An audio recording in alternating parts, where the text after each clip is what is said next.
What's up everyone, welcome back to our channel. In today's quick video you are going to see how to delete WhatsApp chat history permanently.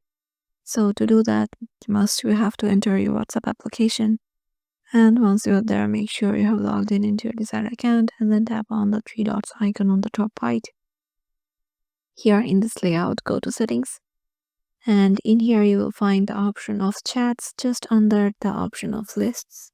Head over there and scroll down until you find the option of chat history.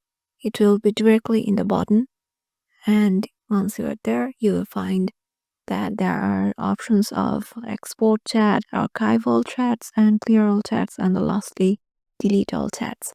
So as we want to delete the WhatsApp chat history permanently, we will tap on delete all chats. So once you do it, this layout will come, and here you have to check mark if you want to delete all the media received in chats from the device gallery too.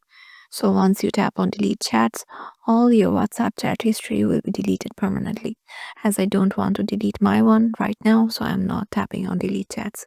So yeah, this is how you can do it. Hope this video will help you out, and we'll see you in the next video.